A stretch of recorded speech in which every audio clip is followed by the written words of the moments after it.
جناب عمر تھے جب میں خلیفہ بنا تو تیسرا دن تھا، میرے پاس 3-4 چھوٹی چھوٹی بچیاں آئیں، کہنے لگے آپ خلیفہ ہیں؟ کہاں؟ کہنے لگے اٹھو پھر ہمارا ٹائم ہو گیا، عصر کا وقت تھا۔ تو کہا کیا ٹائم ہوا؟ تو کہنے لگے ہم یتیم بچیاں ہیں، 6-7 بہنیں، ابا جی فوت ہو گئے، گھر میں 25-30 بکریاں ہیں۔ ابو بکر صدیق روز عصر کے بعد آتے تھے، اپنے شوق سے، شوق دیکھتے اپنے شوق سے آتے تھے، ہماری بکریوں کا دودھ دھو کے ہمیں دے جاتے تھے، کچھ ہم پی لیتی تھیں، کچھ بیچ لیتی تھیں۔ سنا ہے اب آپ ان کے رستے پہ چلیں گے، اگر آپ خلیفہ ہیں تو چلیے نہ، بکریوں کا دودھ دھونا ہے، ہم چھوٹی ہیں باقی بہنیں گھر میں، چلو۔ جناب عمر کہتے ہیں چھوٹی چھوٹی بچیوں کے میں پیچھے چل رہا تھا اور میں رو رہا تھا، روتا روتا ابو بکر تیرے شوق کس طرح کے تھے؟ پیچھے پیچھے چل رہا۔ فرماتے رستے میں ایک صحابی ملے تو کہنے لگے عمر رو کیوں رہے ہو؟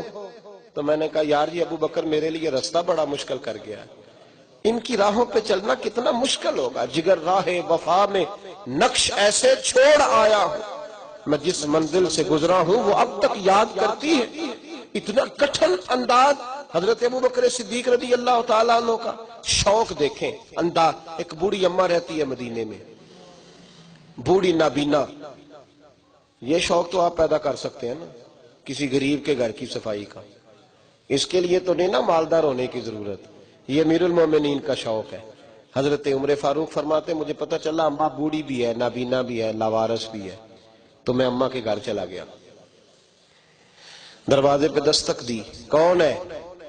تو میں نے کہا میں خطاب کا بیٹا عمر ہوں، پتہ چلا آپ کا کام کرنے والا کوئی نہیں، میں روز آیا کروں گا، برتن دھو جایا کروں گا، جھاڑو دے دوں گا، تازہ پانی بھر کے لا دوں گا، تو مجھے موقع دے دیجئے۔ تو اماں کہنے لگی بیٹے نہیں، ایک بندہ 3 سال سے آ رہا ہے یا 2 سال سے آ رہا ہے، وہ سارے کام کر جاتا ہے، وہی صحیح ہے مجھے۔ تو حضرت عمر کہتے ہیں میں نے کہا اماں اس نے بھی کام کرنا ہے، میں نے بھی کام کرنا ہے، فرق کیا ہے؟ تو اماں کہنے لگی بیٹے فرق تو بڑا ہے نا، وہ 3 سال سے آ رہا ہے، میں پوچھتی ہوں تیرا نام کیا ہے تو وہ بتاتا ہی نہیں، میں نابینی ہوں، پوچھتی ہوں تیرا نام کیا ہے تو وہ کہتا ہے اماں کام صحیح کرتا ہوں کہ نہیں، نام پوچھ کے کیا کرو، 3 سال سے نام نہیں اس نے بتایا اور تو پہلے دن ہی آ کے کہتا ہے میں خطاب کا بیٹا عمر ہوں، تو فرق تو بڑا ہے نا، وہی صحیح ہے۔ تو جناب عمر فرماتے ہیں میں نے کہا میں نے بھی آج ڈھونڈنا ہے یہ کون ہے۔ فرماتے ہیں میں سارا دن تو تلاش کرتا رہا، وہ کوئی نہ آیا، عشاء کے بعد بھی کوئی نہ آیا، میں نے کہا رات بیدار رہنا پڑا تو دیکھوں گا۔ اماں کے گھر کے سامنے جھاڑی میں چھپ کے بیٹھا تھا، وہی ہوا جس کی امید تھی۔ امیر المومنین ابو بکر صدیق کا دروازہ کھلا، کہتے ہیں صدیق اکبر باہر نکلے، جوتے لپیٹ کے بغل میں دبا لیے، خرامہ خرامہ بوڑھی کے گھر گئے، امیر المومنین خلیفۃ المسلمین، کہتے ہیں میں بیٹھا دیکھ رہا تھا ابو بکر بوڑھی اماں کے گھر میں جھاڑو دے رہے تھے، پھر میں نے دیکھا ان کے برتن مانج رہے تھے، پھر اماں کے لیے ابو بکر صدیق پانی بھر کے لا رہے تھے، پھر تازہ کھانا اسے دے رہے تھے، کھجوریں دے رہے تھے۔ کہتے ہیں ڈیوٹی کر کے ابو بکر باہر نکلے تو میں سامنے کھڑا ہو گیا، غور سے چہرہ دیکھا، میں نے کہا یار تو کس صندل کا بنا ہوا ہے، کن خوشبوؤں میں تو رچا ہوا ہے، تیری ترتیب کتنی حسین ہے یار، تیرا جو بھی صفحہ الٹتا ہوں کوئی نئی خوشبو ہی نکلتی ہے، چل بتا۔ باقی باتیں تو ایک طرف رہیں، یہ جوتے کیوں اتار کے بغل میں دبائے؟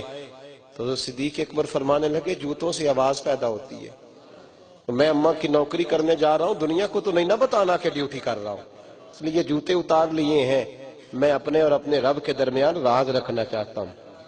عکس سیرت کا عکس، تقوی، پرہیزگاری۔ امیر المومنین تھے تو ایک دن دودھ مانگا، پانی مانگا، تو لانے والے نے دودھ اور شہد دیا، جناب صدیق اکبر رو پڑے، کہا حضور کیوں روتے ہیں؟ فرمایا پانی مانگتا ہوں تو شہد لاتے ہو، میرے نبی نے تو دنیا داری کو قریب آنے نہیں دیا، تم میرے قریب وہ دنیا داری وہ سہولتیں کیوں کرتے ہو جن کو میرے نبی نے قبول نہیں فرمایا؟ فرمایا واپس لے جاؤ، ابو بکر کو وہی کرنے دو جو اس کے محبوب کا طریقہ ہے۔ جب خلیفہ بنے نا، ایک دستور دے رہا ہوں اسلامی حکومت کا جو حضرت صدیق اکبر نے ہمیں دیا، جب خلیفہ بنے تو سویرے سر کے اوپر رکھا ٹوکرا، کہنے لگے منڈی جا رہا ہوں۔ صحابہ نے کہا وہاں کیا کرو گے؟ فرمانے لگے تمہارا امیر بنا ہوں تو بچے تو نہیں نہ بھوکے مارنے،